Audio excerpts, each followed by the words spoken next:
પણ તો સર એવું કહી શકાય કે ચૈતર વસાવાની જે રીતે સ્થાનિક સ્વરાજની ચૂંટણીમાં ત્યાં જીત થઈ છે, અને એ પણ કારણ કે ત્યાં આગળ કેટલી બધી વખતે ભાજપના સિનિયર નેતાઓએ ત્યાં આગળ રેલી કરવા માટે આવ્યા હતા, અને ત્યારબાદ પણ ચૈતર વસાવાની જીત થવી, અને એ પણ નર્મદા જિલ્લાની અંદર. એટલે ચૈતર વસાવાએ જે રીતે પગ પેસારો કર્યો છે, ભારતીય જનતા પાર્ટી સમજી નથી શકી રે કે આનો તોડ શું કાઢવું, અને એટલા માટે આ અંદર અંદરની બબાલ થઈ રહી છે. બેન, ભારતીય જનતા પાર્ટી સક્ષમ પાર્ટી છે, એનું સંગઠન એટલું બધું મજબૂત છે, સંઘનો એનો સપોર્ટ એટલો છે, એને બધી ગોઠવણો બહુ પાક્કી હોય છે અને પરફેક્ટ હોય છે. પણ અહીંયા જે તમે વાત કરી ને કે આપનું આવું, ચૈતર વસાવાનું, એની અંદર તાલુકા પંચાયત જીતવી, જિલ્લા પંચાયતની બેઠકો જીતવી, ઘણું બધું એને મેળવ્યું છે આપે. હવે એ આપ મળ્યા પછી પોતાની જવાબદારી કેટલી, આત્મ સંશોધન કેટલું કરવું, એ મનસુખભાઈને આપણે પૂછવું પડે. મનસુખભાઈ જવાબદારી લેવા ન માંગતા હોય અને એમને એવું લાગ્યું હોય કે આમાં આ લોકોને લીધું છે. આપ જુઓ ને, જેમણે દર્શનાબેનને ભાંડ્યા, દર્શનાબેન વર્ષે મનસુખભાઈ આમને સામને થઈ ગયા, એ જ નર્મદા જિલ્લાના. એટલે જેમ જેમ મુદ્દાઓ બદલાય ને, એમ સમીકરણો બદલાતા જાય છે. કોણ કોનો ઉપયોગ કરશે, કોણ કોની સાથે કરશે. એમને મનસુખલાલે કોઈને છોડ્યા નથી. હા બેન, પાર્ટીમાં પણ પહેલા ઘનશ્યામભાઈ હતા તો ઘનશ્યામભાઈને બી છોડ્યા નથી. ઘનશ્યામભાઈ માટે સીધી ઉપર, અને એ કદાચ એવું સાબિત કરતા હોય કે પાર્ટીમાં, કારણ કે દરેકની મનોવૃત્તિ હોય છે, સ્વભાવ હોય છે, પ્રકૃતિ હોય છે, કે મને આ નથી ગમતું તો હું બહાર બતાવીને સાબિત કરું. પણ પક્ષ એને કેટલું સ્વીકારે બેન? પક્ષે પક્ષ ચલાવવાનો છે, આખે આખો પક્ષ ચલાવવાનો છે. જુદા જુદા જ્ઞાતિ જાતિના સમીકરણો જોવાના છે, બધાને સાચવવાના છે. પણ મનસુખભાઈમાં એવું પણ બધા ચર્ચા કરે છે એ પ્રમાણે કે મને ના સાચવો તો હું પછી કોઈને નહીં સાચવું. જો આ સત્ય હોય, સાચું હોય, આવી ભાવના એમના હૃદયની, મનની, દિમાગની અંદર ચાલતી હોય તો પાર્ટીને આ અઘરું સમીકરણ લાગે. અને એવું કહેવાય પણ છે, એમને બી જાતે કબૂલ કરી દીધું છે કે હવે હું લોકસભામાં લડવાનો નથી. એ આત્મસંશોધન હોય કે આત્મ સાક્ષાત્કાર થયો હોય, પાર્ટીએ કદાચ એમને ઈશારો આપ્યો હોય, એમણે પોતે એમની હેલ્થને લીધે સ્વીકાર, બધા જ સંભાવનાઓના ગણિત છે બેન. તો પછી એવું કરી શકાય ને સર કે જતા પહેલા બધું ડિસ્ટ્રોય કરીને જવા માંગે છે. Do you think and believe કે ડિસ્ટ્રોય કરવાની શક્તિ પણ હવે આ સાંસદશ્રી પાસે બચી છે, રહી છે? એવું કહેવાય છે કે રાજનીતિમાં તમે સંબંધો રાખો ને તો રાજનીતિની બહાર ફેંકાઈ ગયા પછી પણ તમને માન, સન્માન, સ્થાન, માન મોભો બધું મળે. પણ અહીંયા કેવું છે કે આખે આખું બોલી લેવું છે, તું તાન કરી નાખવી છે, તડફડ કરી નાખવું છે. પણ પછી એ જો નિવૃત્તિ થયા પછી, પદ ગયા પછી, સાંસદનું પદ જતું રહે તો શું છે પછી? હું તો એટલે મેં તમને પૂછ્યું કે ડુ યુ થિંક કે ડુ યુ બિલીવ કે ભાઈ માર્કેટમાં મનસુખલાલનું નામ પછી ગાજતું રહેશે, કોઈ કાર્યક્રમોમાં કોઈ એમાં બોલાવવામાં આવશે, એ પેલી એની ગરતામાં નીચે ધકેલાઈ જશે. પણ મનસુખભાઈને નહીં. તો આજ તો છે ને, એ હંમેશા આજનો માણસ છે.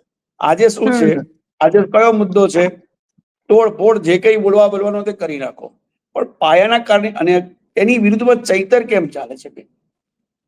ચૈતર એક એક મુદ્દાને ઘર્ષણ કરે છે, સંઘર્ષમાં ઉતરે છે, અને એનું લાવીને માર્કેટમાં મૂકી એસ્ટાબ્લિશ કરે છે કે આ મારે કારણે થયું અથવા તો આ મેં કર્યું. એ બોલે કે ના બોલે અલગ વાત, પણ પ્રજા એને માનતી થઈ ગઈ છે કે આટલું આવ્યું છતાં એને વેઠી લીધું. અત્યારે વેઠવાની તાકાત, વેઠવાની શક્તિ આ 27 વર્ષથી સંસદના પદ પર બેસનાર સિનિયર મોસ્ટ મનસુખભાઈને એક એવું કઈ નોંધપાત્ર કરી બી નથી શક્યા. ન આદિવાસી પટ્ટી માટે કરી શક્યા છે, ન અધર દેન આદિવાસી જે વિસ્તાર છે જે લોકસભા જીતાડવા માટે, એમનું મતની ટકાવારી કેમ ઘટી જીતની? આ જ કારણો છે. માત્ર બોલી નાખવું, સાચું બોલી નાખવું એ ઇમ્પોર્ટન્ટ નથી. અને આ બધું સાચું બોલ્યા છે, કેટલું બધું બોલ્યા છે ભાઈ, તમે સાંભળો તો ખરા. મનસુખભાઈ બેફામ 10 વાગે ઉઠે છે, એસીમાં છે. ભાઈ, આપણે સાંસદશ્રીને પૂછવું પડે કે ભારતીય જનતા પાર્ટીનો કયો નેતા એસીમાં નથી જીવતો? અને માત્ર 10 વાગે ઉઠે છે, 10 વાગ્યા પછી કે પહેલા શું કરે છે તેમાં હોય તો બોલી દો, ક્યાં છે એ બી કહી દો. જ્યારે માણસે નિખાલસ બનવાનું હોય ત્યારે સંપૂર્ણ નિખાલસ અને સચોટ પુરાવા સહિતની વાતો કરી. ગોળ ગોળ ભારામાં એ બાંધી અને માથામાં મારવાનું એનો કોઈ મતલબ રહેતો નથી. પણ આ બધું આજે સાંભળ્યું, એમની સામે છે, એમના પ્રભારી અને એ બોલ્યા છે, તો એમણે બી ઘણું બધું કીધું છે, પણ બહુ મર્યાદામાં રહીને. ગોપીબેન, એ તમે ક્લિપ સાંભળી? હા, મેં એમણે સાંભળ્યું, જે બિલકુલ જવાબ, સાંભળ્યું. એને શાસનની મર્યાદા, સરકાર અને એને પક્ષની મર્યાદા કહેવાય. હવે જે તમે પ્રશ્ન પૂછ્યો એ મારા મનમાં પણ ચાલે છે કે કોણ છે, શોધવાનો વિષય પત્રકારોનો છે, અથવા તો એમની આંતરિક રાજનીતિ બી છે. ભાજપ વાળા ઘણા બધા જાણે છે. ક્યારેક એક ઘટના તમને યાદ કરાવું કે એક વિધાનસભાના નેતાને હરાવવા માટે દિલ્હી લેવલથી 3 કરોડ રૂપિયામાં સોદો થયાનું કહેવાય છે કે તારે આની સામે ઉભું રહેવાનું, એને હરાવવાનો, કારણ કે એ આ જૂથનો છે, એ પેલા જૂથનો છે. ભાઈ, નુકસાન ભારતીય જનતા પાર્ટીને ગયું.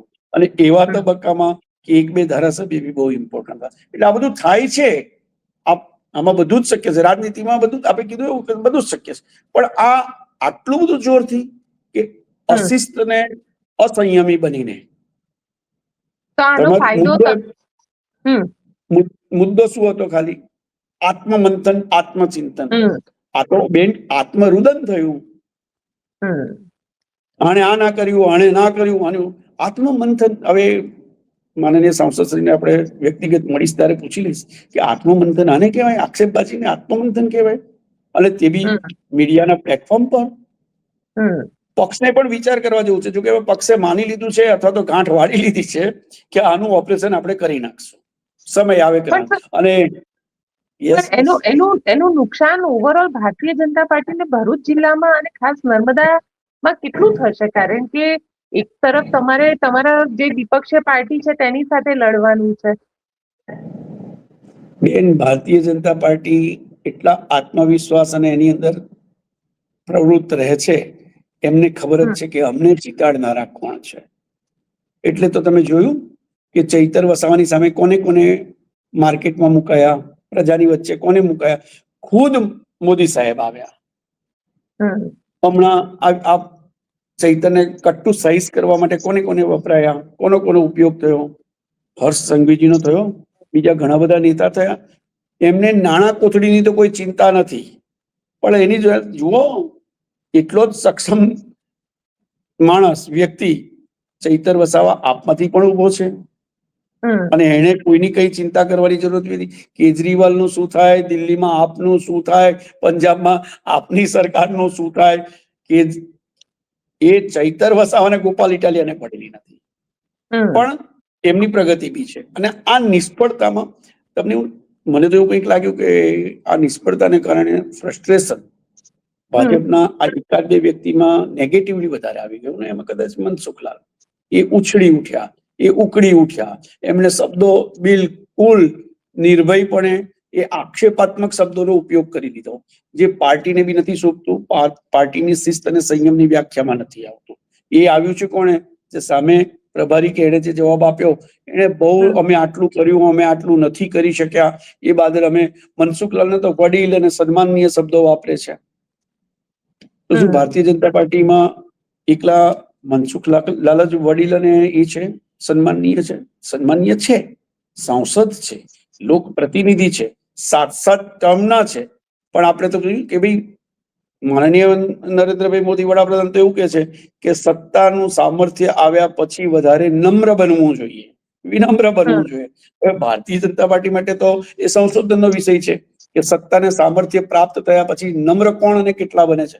હજુ નીલ બોલ્યો નથી, હવે એ આવશે અથવા તો ઉપરથી ઢાંકી દેવાશે અને ફરી પ્રકૃતિગત રીતે મનસુખલાલ ચૂપ થઈ જશે. એટલે આ સ્થિતિ પાર્ટીને નુકસાન કરે છે. અને એ પાર્ટીને નુકસાન કરે છે એના કરતા તમારા પ્રશ્નના જવાબમાં કહું, એ ભારતીય જનતા પાર્ટીને નુકસાન કરવા કરતા આપને વધારે ફાયદો કરાવે છે. આપને જોનારા, જાણનારા, એનું બળ વધતું જાય છે, એમના મનોબળને મજબૂતી મળતી જાય છે, એમના કામને જોઈને એપ્રિસિએશન મળતું જાય છે. ભાજપે તો એવું સ્વીકાર્યું હતું કે આદિવાસી પટ્ટી પર આપણે ડેપ્રિસિએશન જ લેવાનું છે, એ નુકસાની જ ભોગવવાની છે, ખોટ જ જોવાની છે. પણ આ ખોટ પછી જ્યારે હાઈકમાન્ડ દિલ્હી પૂછશે કે ભાઈ આખા દેશમાં નહીં ને તમારા ભરૂચ જિલ્લામાં કે આદિવાસી પટ્ટી પર જ કેમ, હવે એક ઓપરેશન થવાનું છે, જે બાતમી છે એ પ્રમાણે એક સ્પેશિયલ ઓપરેશન આદિવાસી પટ્ટી પર થશે. અને તે ઘણા આશ્ચર્યજનક અને આઘાતજનક હશે. મૂળભૂત બદલાવ આવશે. નોટ ઓનલી ધેટ કે ભાઈ આદિવાસી પટ્ટી પર 2027ની એની અંદર સાહેબ આ આશ્ચર્યજનક નામો ભારતીય જનતા પાર્ટીની યાદીમાં જોવા મળશે. જે રીતે આખે આખું પ્રધાનમંડળ બદલાઈ ગયેલું ને બેન, એવી રીતે એવા નિયમો લાવવા પડશે કે લાવશે કે આ જેને અહંકાર આવી ગયો છે એમને હોય ને બેન, તમે કે હું આપણને ટિકિટ મળી ગઈ, જે રીતે મળી તે રીતે તમે જે રીતે મેળવી તે સગા સંબંધ ઓળખાણ ધન લાલચ લક્ષ્મી જે કઈ હોય તે, પણ ટિકિટ મળી ગઈ એટલે તમે હું ચૂંટાયેલા છે એવું જે માનીને બેઠેલા છે.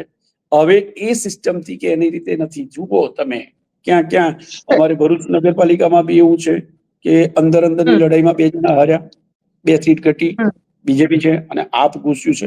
અને આ જે સ્ટ્રેટેજી પ્રમાણે ચૈતર વસાવા બી માત્ર ધારાસભ્ય નથી,